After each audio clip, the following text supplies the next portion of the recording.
Hey guys, hope you're keeping well and healthy. So today is a video that's been requested quite a lot on my Instagram channel. So it's all about how to stay productive and motivated while working from home. So I'll be sharing 7 tips that I do that hopefully you can adapt or adopt into your daily routine. So my first tip is all about setting a morning routine, and it's so crucial to do this because we don't have the regularities as much as we had before. For example, commuting to work, or that morning alarm that we had to have every single day, or even going to the gym. So right now, what I like to do is set kind of daily tasks that I need to do. And this is, for example, making my bed. It's also as simple as making sure I change my clothes. Trust me, we've all done it, where we've stayed in the pajamas throughout the whole day. So now I force myself to change into my clothes and sometimes even a suit to make me feel good.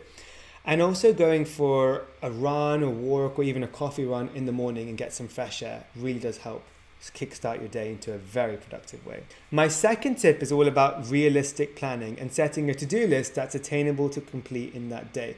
Some things I like to also do if you want to challenge yourself even more is you do not sleep until you get that to-do list done. But that's why it's so important to make it realistic so you can actually get it all done in that day. And you must counter in also your daily meetings or your things that you want to accomplish in your day for you so you can make sure you get those tasks done. Another thing I use, which is really good for long-term goals, whether it's weekly, monthly, or yearly, is my productivity journal. And you can get a lot of these on Amazon, etc. And this is really good to actually structure a to-do list and a more longer-term plan in a way that you can keep a track on every single day. I also recommend for people who have an iPad or even can afford buying something like The Remarkable 2, definitely utilize this. The Remarkable, for example, is like an e-notebook that you can write your notes and then it converts it into text, which is great for emailing or keeping it on a Word document. But the best part is every note you take stays on here forever. So instead of using paper every day, Remarkable is really useful too. My third tip is all about your workspace, and try to have a designated workspace in your apartment, home, or flat. It could be, for example, your dining table, or it could be, if you're lucky, to have a desk. But utilize this to ensure that you have a environment that's conducive for productivity and you've got all the tools that you can be as productive as you need to be. This also can mimic your office as well, so it gives you a sense of familiarity and structure to your day. I also recommend sometimes trying agile working, and this can be having some specific hot desks, like I have my spin tray on my Peloton bike that I can put my laptop on and do some Zoom meetings while I'm, cycling away. But also thinking about your multi-devices. So sometimes, if you have an iPad or your iPhone or an Android, making sure you do your Zoom meetings on there too, so you can walk around, maybe go for a walk, so you're not just stuck to one specific desk throughout the whole day, but still have that designated space that's your go-to place in the morning. My fourth tip is about setting breaks and also removing distractions, so sort of a 2-in-1. So if you focus on breaks first, I tend to put kind of fake meetings in my diary that are designated for my own personal downtime and for even like lunch breaks or even coffee breaks. I also recommend sometimes delaying your Zoom meetings by 5 minutes, and this can allow you to get that quick, coffee, water, tea, or even sometimes just give you a breather between your Zoom meetings, because I personally have so many back-to-back meetings, and usually when we're in an office, you walk to work, you have a catch up with your colleague, or you get a coffee on the way to a meeting. This way, we're just jumping from one Zoom to the other. So setting those 5-minute delays and starting a meeting perhaps at 2:05 p.m. can be such a game changer. One thing I find very useful for me is the Pomodoro technique. This is basically setting a task and then putting a timer to that for 25 minutes. Once you complete the 25 minutes, you then take around a 3 to 5 minute break. And then you repeat this 4 iterations. After the 4th cycle, you then take a longer break, for example, 20 to 30 minutes. Trust me when I say this will really boost your productivity. So try this at home, and if it doesn't work, you don't have to do it again. Now, going on to removing distractions, it goes without saying, anything that you're personally distracted by, just try to get rid of it. For example, if you're in a room that's got a TV and every time you end up watching Netflix, try to either work somewhere else or get rid of that TV. There are also some fun and creative apps that kind of gamify the way you remove distractions.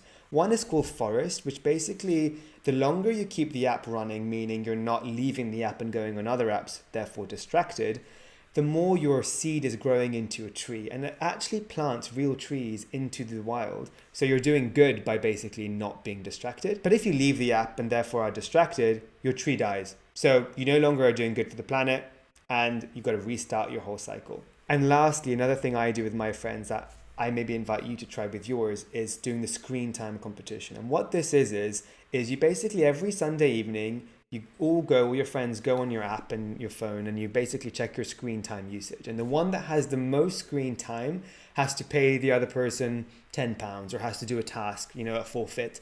So try to do this with your close friends, and honestly, it does secretly work. The fifth tip I have is all about your supplements and your nutrition. So there are proven supplements that help with, improving your kind of mental state, improving your focus.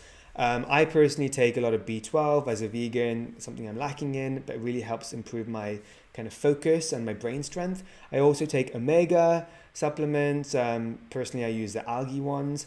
I also take ashwagandha tablets, a turmeric, a great anti-inflammatory and antioxidant. For example, with our Fable in Maine, we have an incredible turmeric chai drop that's shaped in the 3D tiger head. This is something I have regularly, and it has ashwagandha in it, turmeric, and hair vitamins too. So I'm doing good for my hair as well. I also take a shot of apple cider vinegar every morning, and this is actually more good for my digestion and improve my metabolism. But it does have effects on kind of, instead of my morning coffee, I'm woken up straight away with a shot of apple cider vinegar. Also making sure you hydrate regularly. I have a kind of a refillable glass with my metal straw. And also I try to switch out the coffees in the day for matcha. Matcha is an incredible superfood, super powder, and I definitely recommend, if you haven't tried it, adopt a matcha diet. My sixth tip is all about fitness and meditation, and it's so important to do at least half an hour, but try to do an hour a day.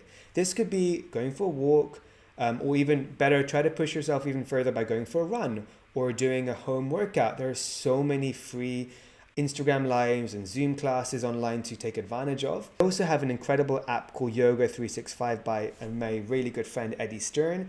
These are perfect for micro meditations, new one every single day.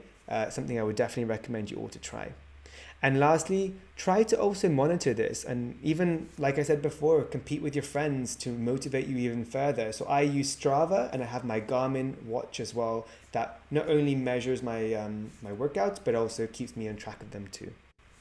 And my seventh and final tip is closing the cycle and setting an evening routine or a nighttime routine. So I would definitely recommend, if you can, to avoid using your screens late at night, but honestly, I do it. I'm guilty. I'm working until usually very late at night. So I use my blue light glasses. Some say red light glasses, choose which one works best for you. But these are really good to make sure my eyes really are adapting to those lights at night and those screens. And also try to even use yellow saving mode or yellow power mode on your laptop, so you're not having those bright blue lights into your eyes that can really affect your sleeping pattern. I also recommend setting a sleep time that you're quite consistent with. Try to be as consistent as your morning wake up, so you're getting the optimum time that you need, whether it's 6, 7, 8 hours. The more sleep, the better, and it's really, really important to get enough sleep in your day. And a last tip I like to also say is try to avoid eating or snacking 4 hours before your bedtime, because it can really affect your digestion and your sleep, and also your metabolism is kind of going to be affected if you eat very late into the night before you sleep. So there you have it. These are my 7 tips that you can hopefully, as I said, adapt into your own routine or even adopt them more fully. Definitely try them, see what works for you. There's no right and wrong, but whatever makes you more productive and more focused is the winner. Wishing you all the best, all the success, and see you next video. Bye guys.